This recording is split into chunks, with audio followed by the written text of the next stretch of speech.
Assalamualaikum semua. Selamat datang kembali di channel kesayangan kalian, Cerita Momo. Hari ini kita kumpul lagi buat dengerin cerita yang bikin emosi meledak. Sambil ngopi, rebahan, atau nyetrika, jangan lupa subscribe dulu ya. Dan tulis di kolom komentar, kalian nonton dari mana nih? Absen dulu, karena kali ini, kita akan bahas kisah istri yang dikhianati secara terang-terangan. Yang malah disalahkan oleh mertuanya sendiri. Tapi dia nggak tinggal diam. Bukan cuma menjambak pelakor di hotel, tapi juga mengusir mertuanya dari rumah idamannya sendiri. Dan endingnya, suami, pelakor, dan mertua jadi gelandangan. Cerita ini bukan cuma penuh drama, tapi juga pelajaran berharga buat para wanita di luar sana. Jangan pernah ragu untuk berdiri tegak saat kamu diinjak. Namaku Rani. Usiaku 32 tahun.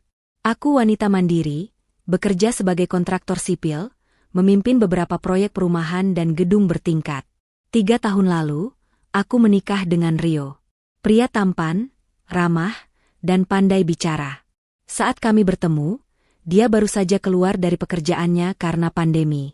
Katanya, dia ingin memulai usaha sendiri, tapi belum ada modal. Aku percaya. Kalau kita sudah nikah, usaha kamu pasti sukses. Aku akan dukung, kataku dulu dengan yakin. Dan aku memang melakukannya. Aku biayai semua.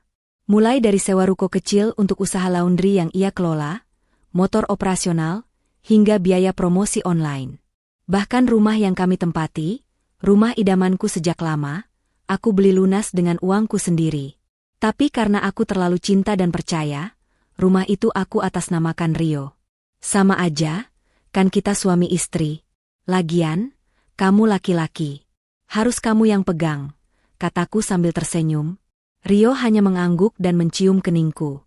Ternyata, itu keputusan terbodoh yang pernah kuambil. Awal pernikahan kami terasa manis. Rio terlihat penuh perhatian. Ia suka membuat sarapan pagi, mengantarku ke proyek jika sempat. Bahkan ibunya, Bu Lastri, sering datang ke rumah dan berkata, "Rani ini istri idaman banget. Beruntung kamu, Rio." Tapi pujian itu hanya bertahan sebentar. Saat usahanya mulai jalan, Rio mulai berubah. Pulang larut malam dengan alasan rapat. Padahal saat kutanya siapa yang dia temui, jawabannya tidak pernah jelas. Dia juga mulai menghindar saat aku ingin mengajak bicara soal keuangan. Padahal aku tahu, uang dari usahanya itu tak seberapa dibanding pengeluaran kami sehari-hari yang tetap aku tanggung. Aku tidak mempermasalahkan. Namanya juga suami istri, aku pikir wajar kalau aku menopang lebih banyak. Apalagi jika aku bisa. Sampai suatu malam, semuanya mulai berubah total. Hari itu, aku pulang lebih cepat dari proyek karena hujan deras. Aku ingin makan malam bersama, seperti dulu. Tapi Rio belum pulang. Aku coba hubungi, tidak aktif. Lalu aku melihat ada chat masuk di ponselku dari nomor tak dikenal. Isinya cuma satu foto. Rio sedang duduk berdua dengan wanita lain di sebuah kafe. Tangannya menggenggam tangan perempuan itu.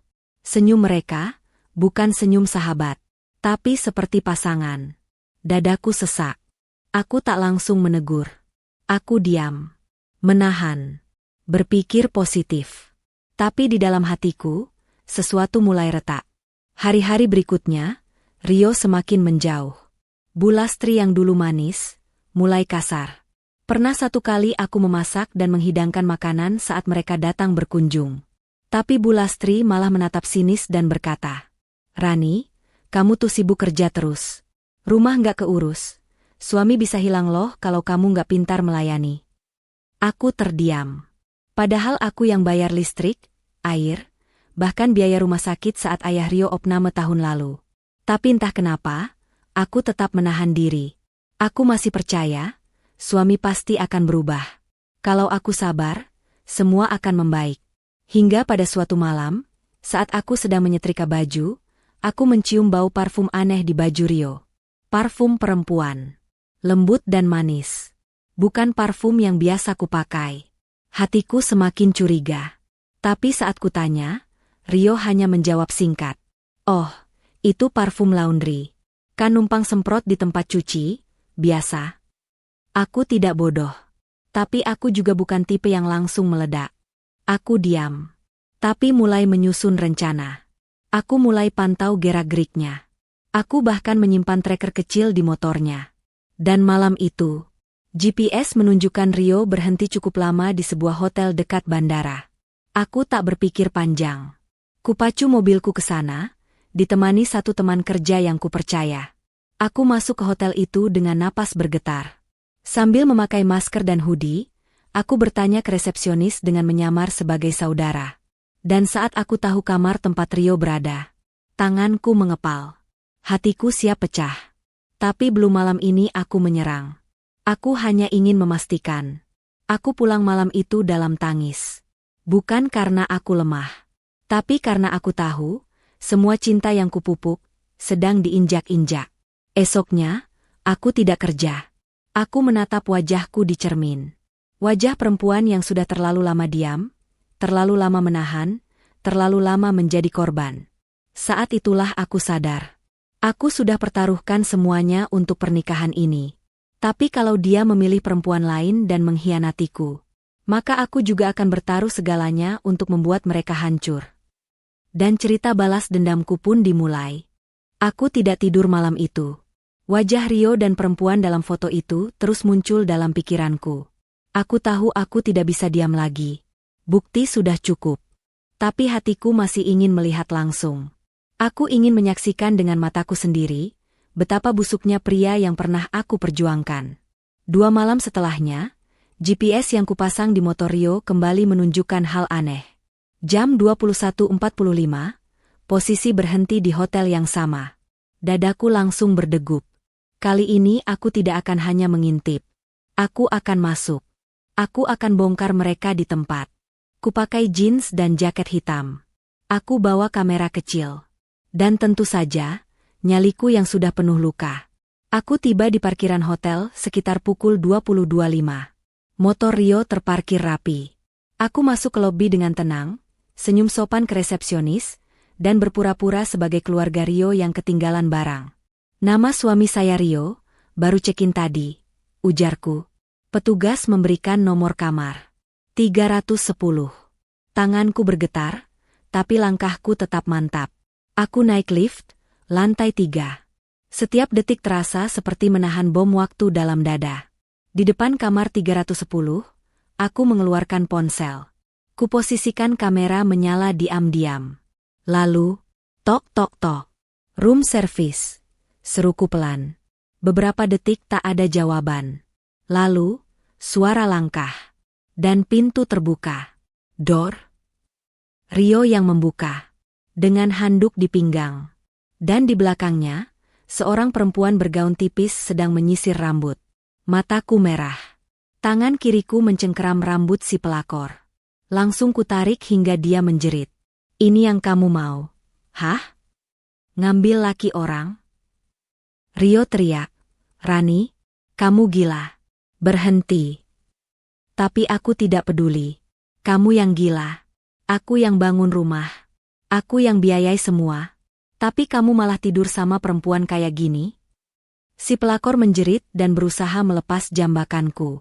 Tapi aku makin kuat menarik. Kupelintir rambutnya sampai ia terduduk di lantai kamar. Rio mendorongku, tapi aku balas menamparnya keras. Selamat ya. Kamu resmi hancur malam ini. Keributan terdengar sampai ke lorong. Seorang tamu hotel merekam dari pintu sebelah. Aku melihatnya. Dan aku sengaja membiarkan. Biar viral. Biar semua tahu. Petugas keamanan datang. Mereka mencoba memisahkan kami. Aku berdiri dengan dada naik turun. Keringat dingin bercampur emosi yang belum sempat reda. Rio hanya berdiri diam, napas ngos-ngosan, handuknya hampir jatuh. Perempuan itu meringkuk di sofa kamar, rambutnya berantakan. Aku menatap mereka dalam-dalam. Kalian akan menyesal. Dan aku pastikan, kalian akan tahu rasanya dihancurkan pelan-pelan. Aku keluar dari kamar hotel itu dengan kepala tegak. Sesampainya di rumah, aku langsung membuka semua file penting. Rekening, akta rumah, bukti transfer, Surat cicilan yang semua atas namaku. Semuanya kususun rapi di meja. Aku menghubungi pengacara. Keesokan harinya, aku bertemu notaris dan membuat surat pelimpahan kembali atas rumah dan usaha yang dulu diberikan pada Rio. Karena selama ini, aku hanya menitipkan atas nama. Tapi secara hukum, aku pemilik sah. Saat malam, Rio pulang. Dengan muka tak tahu malu, dia berkata, "Maaf tadi malam, aku emosi. Tapi kamu juga keterlaluan." Aku tertawa kecil. "Oh, jadi sekarang aku yang keterlaluan?" "Ya, kamu jambak cewek itu, kamu maluin aku." Aku lemparkan surat dari pengacara ke wajahnya. "Mulai besok, semua rekening kamu diblokir. Rumah ini sudah bukan atas nama kamu lagi. Aku cabut semua. Dan siap-siap kamu keluar dari sini. Bukan aku yang pergi, kamu." Rio langsung panik. "Rani, jangan gitu. Kita masih bisa bicara baik-baik." Aku menatapnya dingin. "Bicara baik-baik? Kamu bicara baik-baik nggak waktu tidur sama perempuan lain di hotel?" Ia terdiam. "Kamu bahkan tega bawa perempuan itu ke kasur yang dibeli dari uangku. Sekarang, rasakan apa itu kehilangan." Paginya, aku pergi ke rumah Bu Lastri. Kukabarkan bahwa aku menggugat cerai dan menarik semua aset. Tapi bukan simpati yang kuterima. Bu Lastri malah membela anaknya. "Kamu itu istri kurang ajar. Nggak bisa jaga laki. Pantes aja Rio cari yang lain." Aku tertawa pelan. "Lucu ya Bu. Saya yang biayai hidup kalian. Tapi saya juga yang disalahkan." Dan malam itu juga, aku memutus semua bantuan bulanan ke Bu Lastri. Aku mulai membalas. Tapi bukan dengan emosi, dengan kekuasaan. Dan cerita ini baru saja dimulai. Aku tidak tidur malam itu. Wajah Rio dan perempuan dalam foto itu terus muncul dalam pikiranku. Aku tahu aku tidak bisa diam lagi. Bukti sudah cukup. Tapi hatiku masih ingin melihat langsung. Aku ingin menyaksikan dengan mataku sendiri, betapa busuknya pria yang pernah aku perjuangkan. 2 malam setelahnya, GPS yang kupasang di motor Rio kembali menunjukkan hal aneh. Jam 21.45, posisi berhenti di hotel yang sama. Dadaku langsung berdegup. Kali ini aku tidak akan hanya mengintip. Aku akan masuk. Aku akan bongkar mereka di tempat. Kupakai jeans dan jaket hitam. Aku bawa kamera kecil. Dan tentu saja, nyaliku yang sudah penuh luka. Aku tiba di parkiran hotel sekitar pukul 22.05. Motor Rio terparkir rapi. Aku masuk ke lobi dengan tenang, senyum sopan ke resepsionis, dan berpura-pura sebagai keluarga Rio yang ketinggalan barang. "Nama suami saya Rio, baru check-in tadi," ujarku. Petugas memberikan nomor kamar. 310. Tanganku bergetar, tapi langkahku tetap mantap. Aku naik lift, lantai 3. Setiap detik terasa seperti menahan bom waktu dalam dada. Di depan kamar 310, aku mengeluarkan ponsel. Kuposisikan kamera menyala diam-diam. Lalu, tok tok tok. "Room service," seruku pelan. Beberapa detik tak ada jawaban. Lalu, suara langkah. Dan pintu terbuka. Door. Rio yang membuka. Dengan handuk di pinggang. Dan di belakangnya, seorang perempuan bergaun tipis sedang menyisir rambut. Mataku merah. Tangan kiriku mencengkeram rambut si pelakor. Langsung kutarik hingga dia menjerit. "Ini yang kamu mau? Hah? Ngambil laki orang?" Rio teriak. "Rani, kamu gila. Berhenti." Tapi aku tidak peduli. Kamu yang gila. Aku yang bangun rumah. Aku yang biayai semua. Tapi kamu malah tidur sama perempuan kayak gini? Si pelakor menjerit dan berusaha melepas jambakanku. Tapi aku makin kuat menarik. Kupelintir rambutnya sampai ia terduduk di lantai kamar. Rio mendorongku, tapi aku balas menamparnya keras. "Selamat ya. Kamu resmi hancur malam ini." Keributan terdengar sampai ke lorong. Seorang tamu hotel merekam dari pintu sebelah. Aku melihatnya. Dan aku sengaja membiarkan. Biar viral. Biar semua tahu. Petugas keamanan datang. Mereka mencoba memisahkan kami. Aku berdiri dengan dada naik turun. Keringat dingin bercampur emosi yang belum sempat reda. Rio hanya berdiri diam, napas ngos-ngosan, handuknya hampir jatuh. Perempuan itu meringkuk di sofa kamar, rambutnya berantakan. Aku menatap mereka dalam-dalam. Kalian akan menyesal. Dan aku pastikan, kalian akan tahu rasanya dihancurkan pelan-pelan. Aku keluar dari kamar hotel itu dengan kepala tegak. Sesampainya di rumah, aku langsung membuka semua file penting. Rekening, akta rumah, bukti transfer, surat cicilan yang semua atas namaku. Semuanya kususun rapi di meja. Aku menghubungi pengacara. Keesokan harinya, aku bertemu notaris dan membuat surat pelimpahan kembali atas rumah dan usaha yang dulu diberikan pada Rio.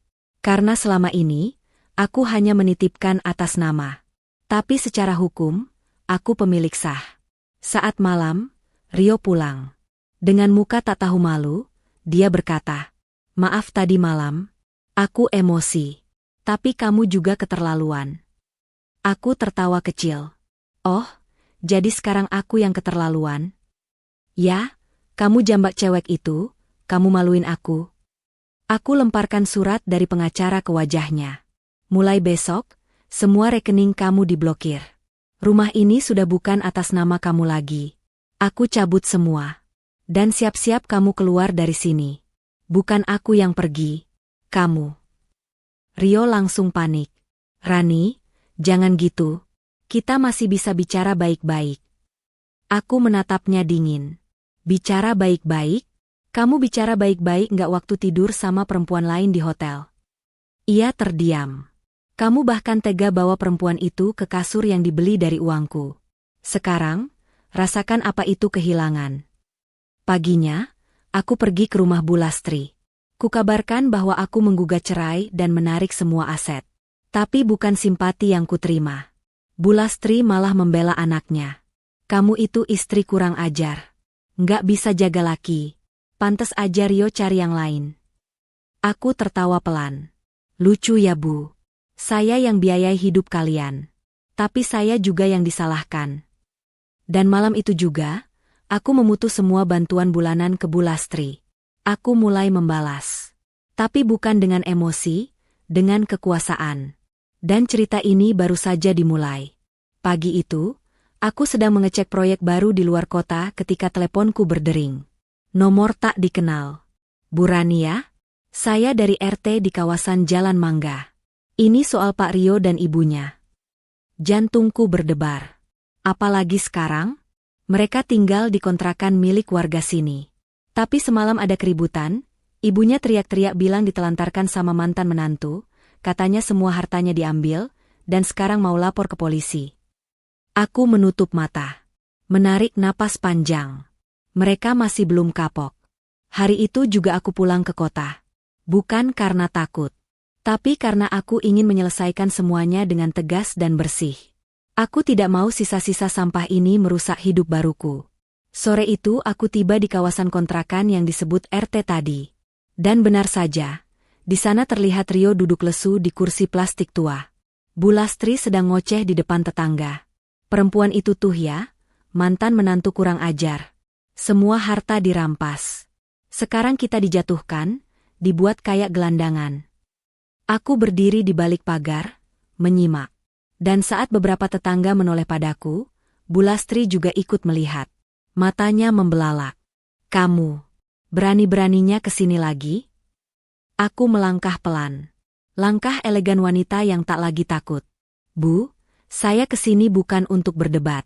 Saya hanya ingin memastikan, kalian tidak lagi menyebar fitnah." Rio ikut berdiri. Wajahnya kotor. Matanya cekung. "Rani, kamu benar-benar tega." Aku mendekat. "Tega? Kalian yang dulu tega menghina, menuduh, menyuruh aku keluar dari rumahku sendiri.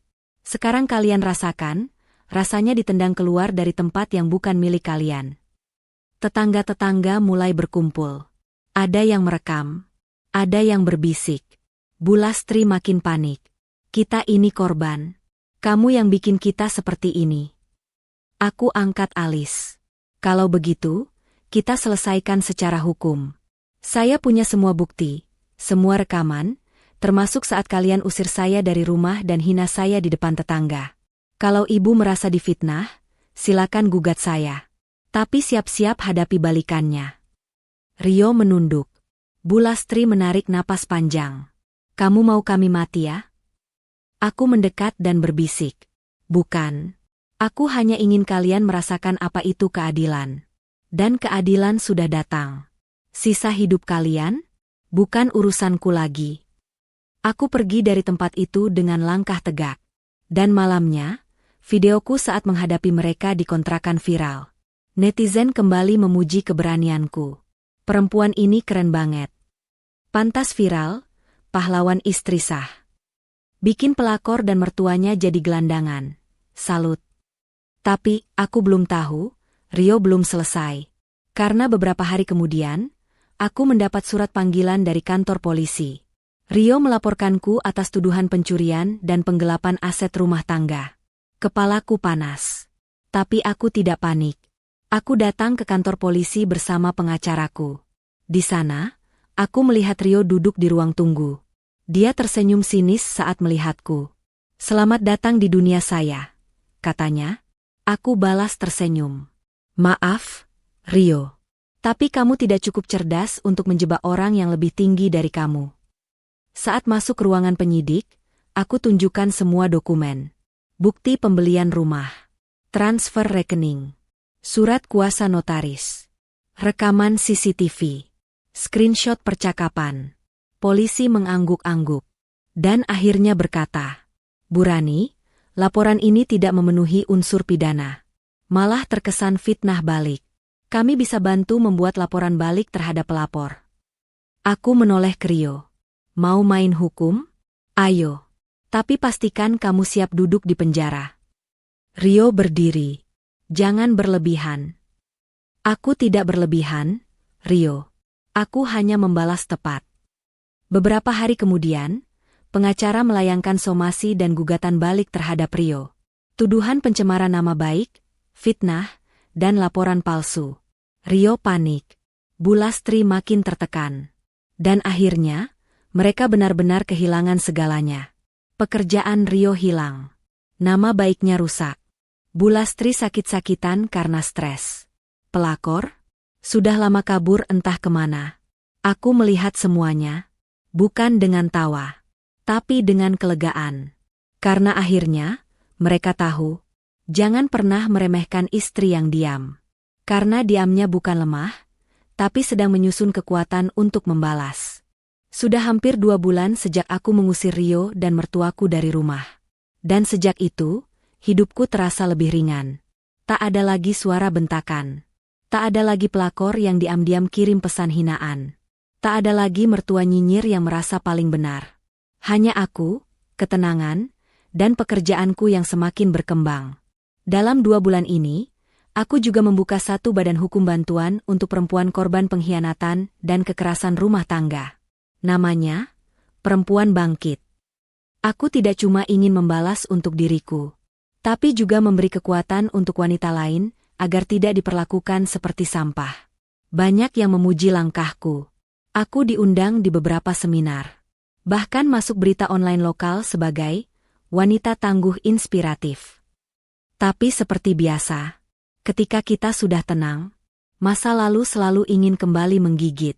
Pagi itu, aku sedang meninjau proyek renovasi panti asuhan saat sekretarisku datang panik. Bu, ada tamu, dia maksa ketemu. Katanya mantan suami ibu.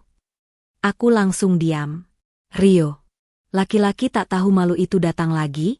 Aku turunkan helm proyekku, dan berdiri tenang.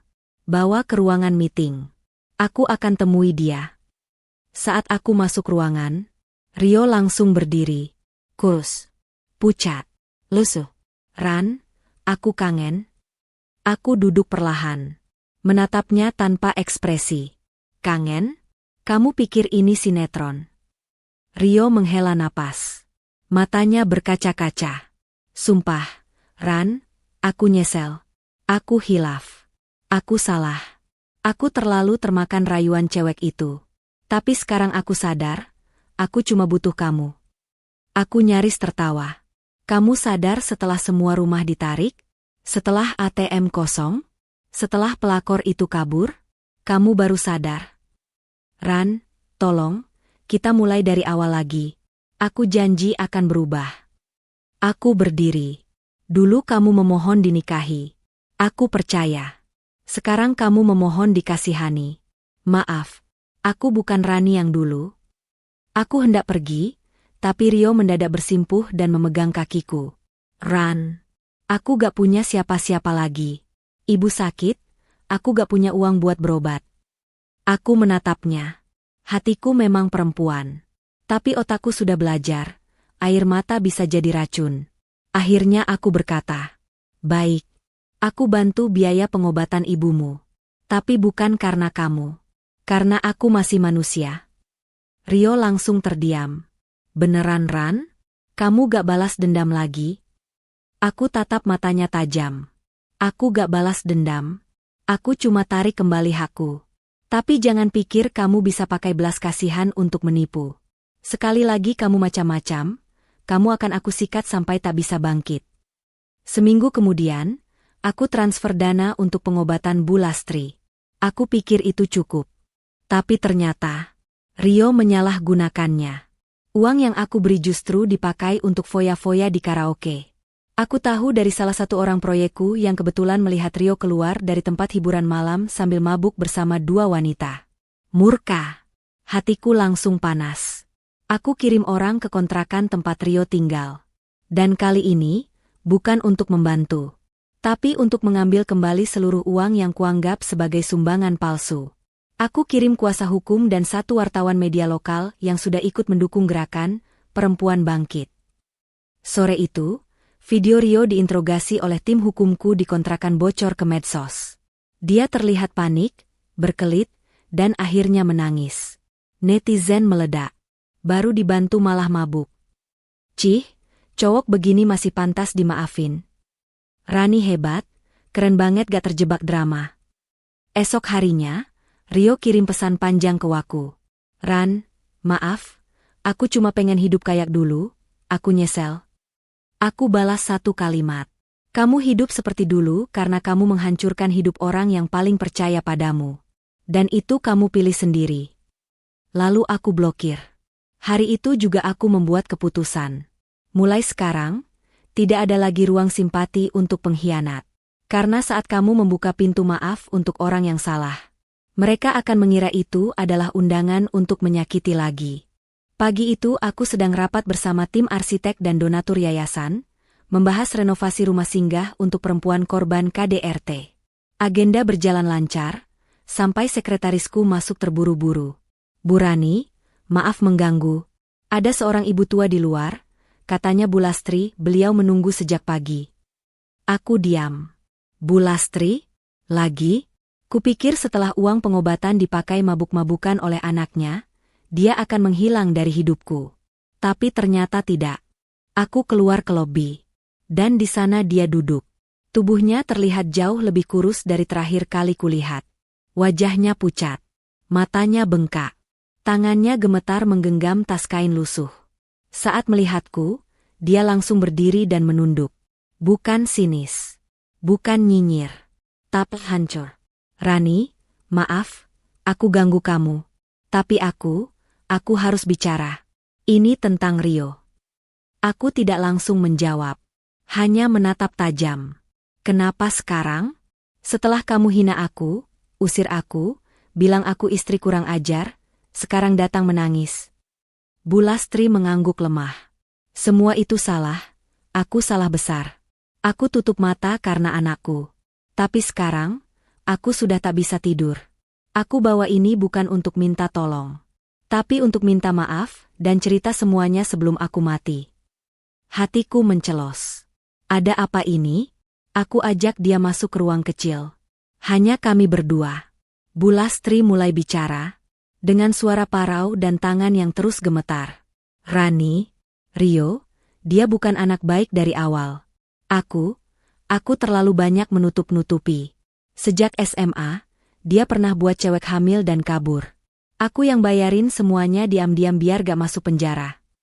Aku membelalak. Apa? Waktu kuliah, dia juga terlibat pencurian.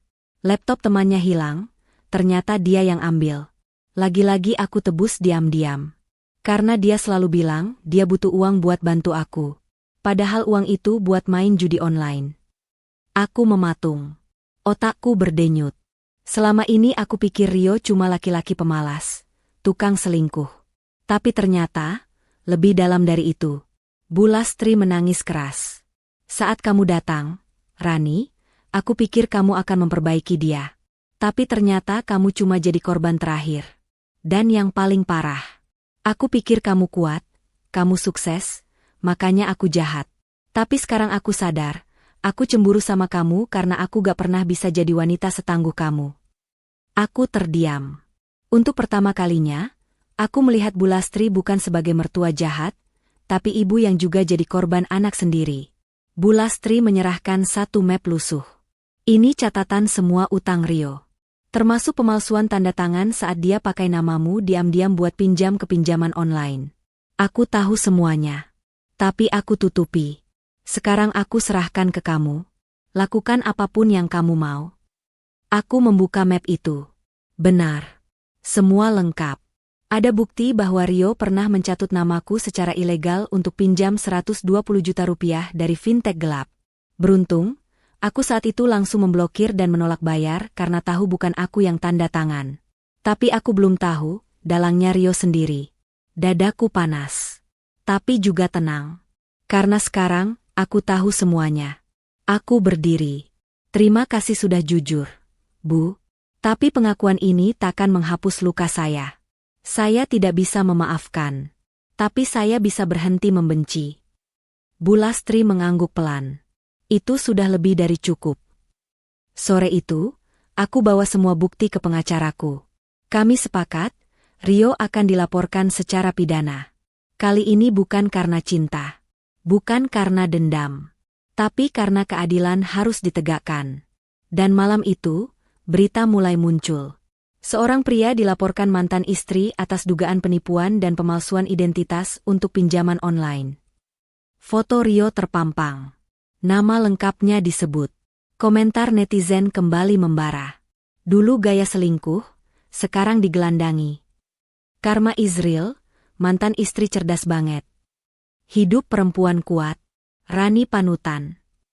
Aku duduk di ruang kerja. Menatap map yang berisi semua pengkhianatan. Sambil berkata dalam hati, semua sudah selesai. Dan aku, sudah menang.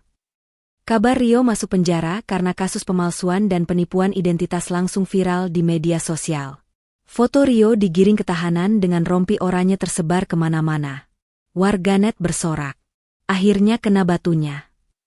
Jangan main-main sama perempuan kuat. Bu Rani pahlawan istri sah. Aku hanya duduk tenang di ruang kerjaku. Bukan karena puas. Tapi karena akhirnya keadilan berdiri di pihak yang benar. Tapi malamnya, aku menerima telepon tak dikenal. Suara berat terdengar dari seberang. Ibu Rani, saya dari lapas. Hanya ingin menyampaikan, suami ibu, maksud saya, mantan suami, masih sering menyebut nama ibu. Kami rasa ada sesuatu yang direncanakan. Tolong hati-hati, Bu. Jantungku berdegup.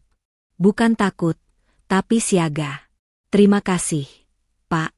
Saya akan waspada. Seminggu berlalu. Aku kembali fokus pada proyek yayasan.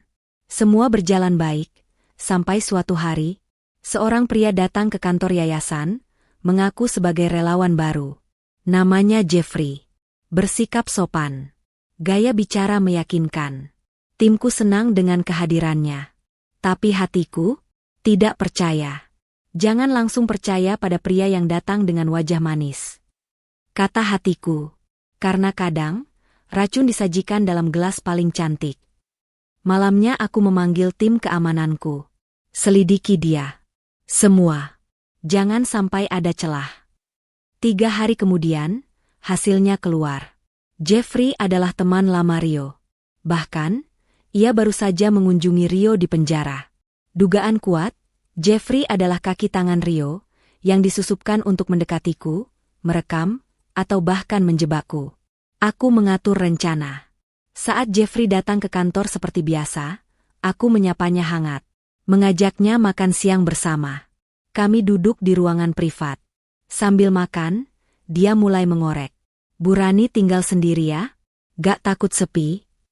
Saya pernah dengar soal harta ibu yang banyak, apa semua sudah aman? Kalau saya bantu di bidang IT, boleh saya akses beberapa data yayasan ibu? Itu dia.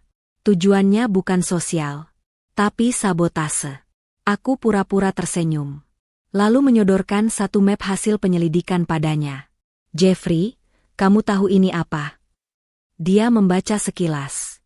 Dan wajahnya langsung berubah. Saya bisa jelaskan. Aku berdiri pelan. Kamu bisa pergi dengan sopan sekarang. Atau kuviralkan kamu besok pagi. Pilihannya ada padamu. Dia berdiri gugup. Bu Rani, saya cuma disuruh Rio. Aku memotong tajam. Bilang ke dia, saya lebih kuat dari yang dia bayangkan. Dan kamu, Jeffrey, sekali lagi mendekatiku, aku pastikan kamu rasakan neraka hidupmu. Hari itu juga, Jeffrey diusir. Dan aku menyewa cyber security khusus untuk memproteksi semua dataku, yayasan, dan aset pribadi. Tapi belum selesai. 3 hari kemudian, akun palsu bermunculan di TikTok dan Instagram. Semua menuduhku wanita licik, pengambil harta suami, pura-pura dermawan padahal jahat. Komentar netizen mulai bercampur. Ada yang percaya, ada yang meragukan. Tapi aku tak tinggal diam. Aku buat video klarifikasi. Dengan gaya tegas, tenang, elegan. Saya bukan wanita sempurna. Tapi saya tidak pernah memulai keburukan. Apa yang saya ambil dari mantan suami saya adalah hak saya. Jika ada yang mencoba menebar fitnah dari balik jeruji, saya siap melawan. Dan saya punya bukti, saya punya saksi, saya punya kekuatan. Video itu meledak. Disukai jutaan orang. Bahkan media mulai membelaku kembali. Wanita cerdas, tahu cara menghadapi fitnah. Dan yang paling membuatku puas, pihak lapas mendadak memindahkan Rio ke sel khusus isolasi. Karena terbukti masih berkomunikasi dan menyebar provokasi dari dalam. Malam itu, aku tidur dengan damai. Kamu pikir penjara akan menghentikan rencanamu, Rio? Tapi ternyata kamu masih mencoba. Sayangnya, aku bukan wanita bodoh yang dulu bisa kamu permainkan. Sekarang aku kuat. Dan aku tak bisa disentuh. Aku kira setelah Rio diseret masuk sel isolasi, hidupku bakal lebih tenang. Yayasan jalan baik, usahaku lancar, anak-anak asuh di rumah singgah mulai tersenyum lagi. Tapi ternyata, musuh lama punya cara baru. Namanya Andra. Pertama kali aku bertemu dengannya saat seminar pemberdayaan perempuan di kampus ternama. Tinggi, rapi, intelek, kalem. Dia dosen tamu yang bicara soal keamanan digital untuk melindungi wanita dari penipuan dan manipulasi. Materinya menarik. Tapi sorot matanya lebih menarik. Setelah seminar, dia menghampiriku. Bu Rani, saya kagum dengan kerja sosial ibu. Saya pernah baca tentang Yayasan Perempuan Bangkit. Keren banget. Aku hanya tersenyum. Sudah terbiasa dengan pujian yang manis tapi bisa jadi racun. Hari-hari selanjutnya, Andra makin sering muncul. Kadang kirim artikel tentang dunia sosial. Kadang menawarkan bantu evaluasi sistem keamanan yayasan. Stafku suka padanya. Bu, Pak Andra cocok jadi partner yayasan. Bu, kayaknya Pak Andra naksir deh. Aku tetap diam. Kali ini aku tidak akan lengah. Sampai suatu hari, dia mengajakku makan malam. Sekadar ngobrol soal sistem keamanan siber.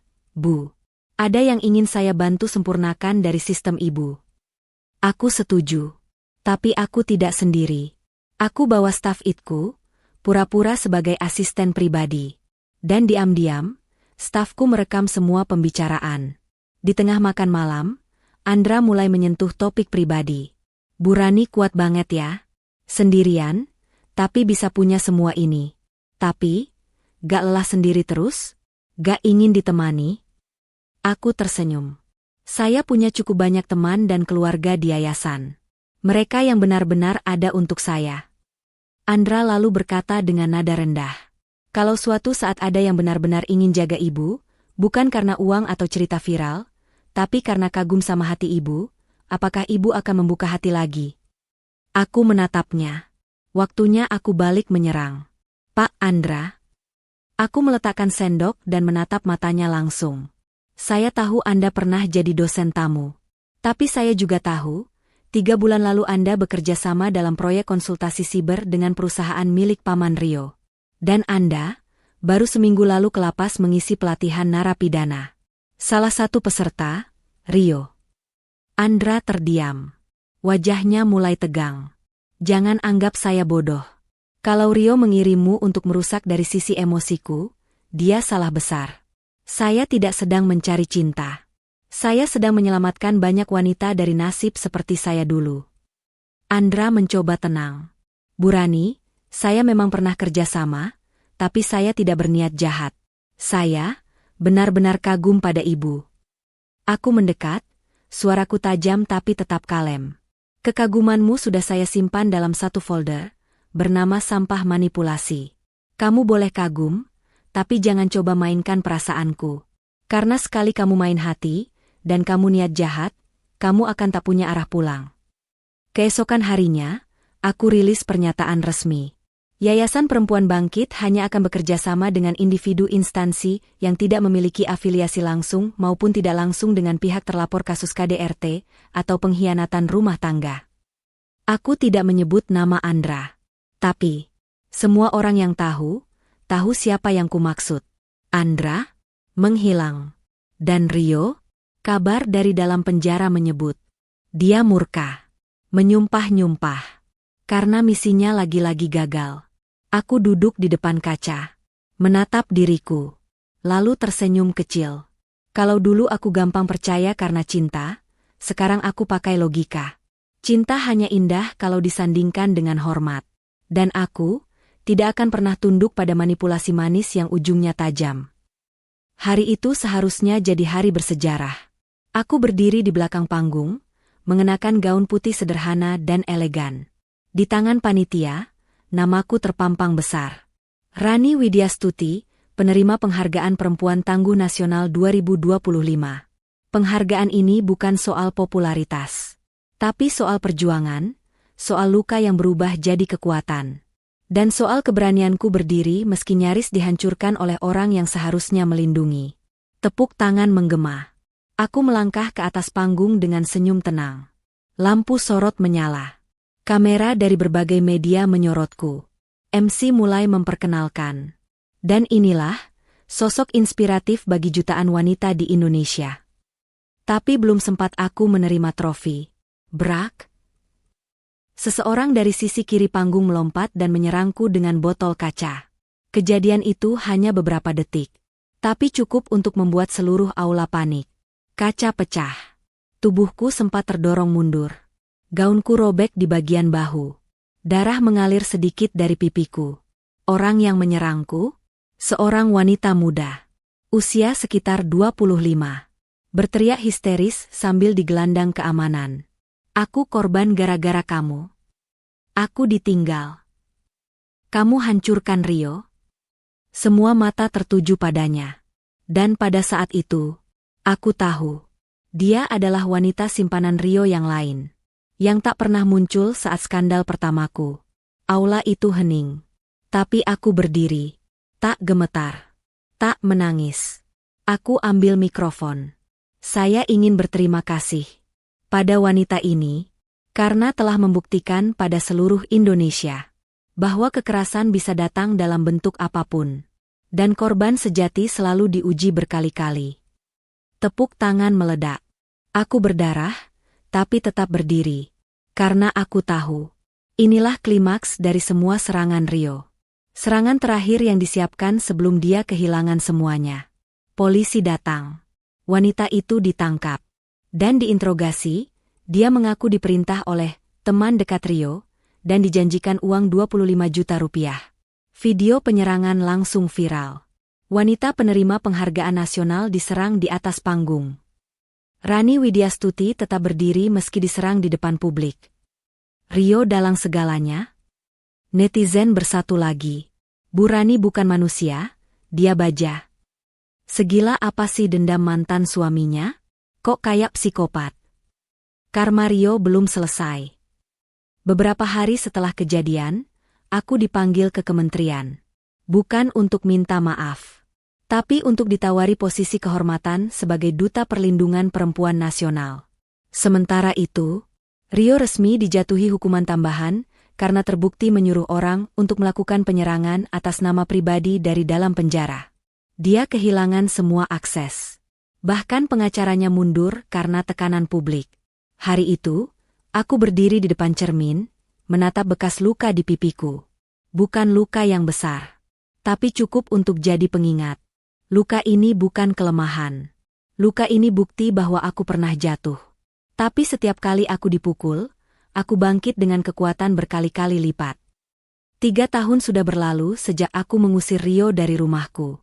Selama itu, banyak hal terjadi. Namaku makin dikenal sebagai sosok perempuan pemberdaya wanita Indonesia.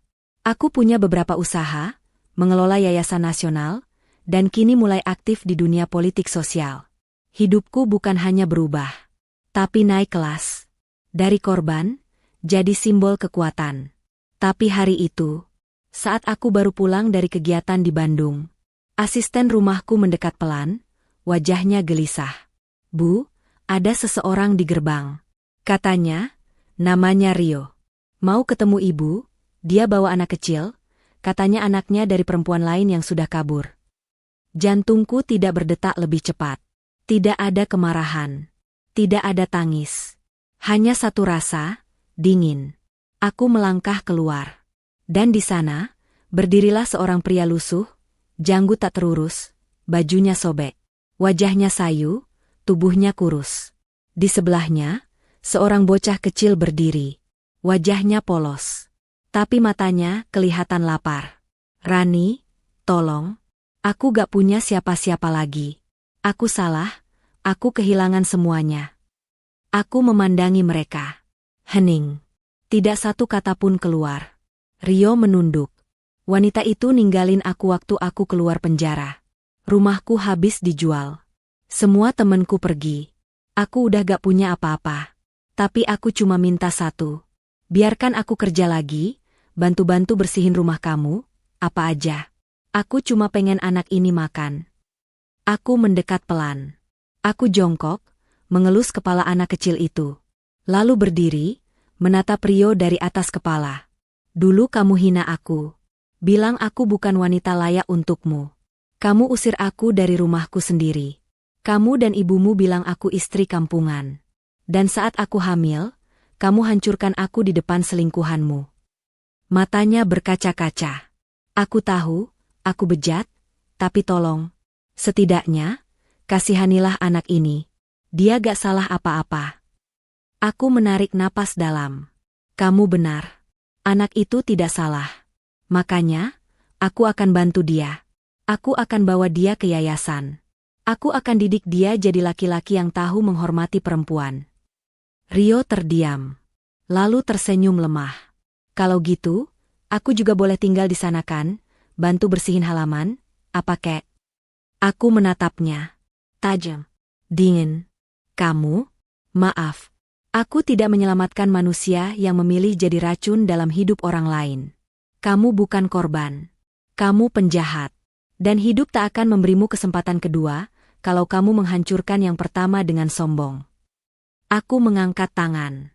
2 petugas keamanan yayasan datang. "Bawa anak ini. Berikan dia rumah, makanan, dan pendidikan. Tapi lelaki ini, tolong antar ke gerbang. Dan pastikan dia tak pernah masuk ke dalam lagi." Rio terduduk. Menangis. Tersungkur di tanah. "Rani, aku mohon, aku gak bisa hidup lagi." Aku mendekat. Mengangkat dagunya dengan jari. "Dulu aku mohon padamu. Kamu injak aku. Sekarang kamu mohon padaku. Tapi aku tidak akan injak kamu. Aku hanya akan membiarkan kamu tenggelam dalam kehampaan yang kamu ciptakan sendiri." Saat aku melangkah masuk, anak itu menoleh ke Rio dan berkata pelan, "Bapak jahat, ya? Ibu Rani baik." Rio menangis keras. Dan itu adalah terakhir kalinya aku melihat dia. Terduduk kotor di depan pagar rumah yang dulu pernah jadi miliknya. Kini aku tahu, balas dendam terbaik bukan dengan membalas, tapi dengan membuktikan. Aku tidak membutuhkannya untuk jadi hebat, tapi dia butuh aku agar bisa tetap hidup. Rani kini menjadi ikon kekuatan perempuan. Dia menyelamatkan anak dari masa lalu suaminya, dan membesarkannya dengan penuh kasih. Rio jadi gelandangan tak dikenal. Dikenang hanya sebagai pria yang menghancurkan hidup istri hebatnya, dan akhirnya menghancurkan dirinya sendiri. Kita sudah sampai di akhir cerita. Seorang wanita yang dijambak harga dirinya, diinjak kesabarannya, dan diusir dari rumah yang dia bangun dengan cinta. Kini berdiri sebagai sosok kuat, berdiri tegak, tanpa perlu membalas dengan tangan, cukup dengan kemenangan. Karena dalam hidup ini, kamu tidak perlu membalas dengan amarah. Balaslah dengan keberhasilan. Dan untuk semua perempuan di luar sana, ingat baik-baik. Jangan takut kehilangan laki-laki yang menghancurkanmu. Takutlah kalau kamu kehilangan harga dirimu sendiri, hanya demi mempertahankan seseorang yang tak layak. Aku, kamu, kita semua, berhak bahagia. Dan kalau kamu suka cerita ini, tulis di komentar, "Aku wanita kuat." Like videonya, subscribe channel Cerita Momo, dan aktifkan loncengnya supaya nggak ketinggalan kisah seru dan inspiratif lainnya. Sampai jumpa di cerita selanjutnya. Cerita Momo bukan sekadar cerita. Ini hidup kita. Terima kasih sudah menonton.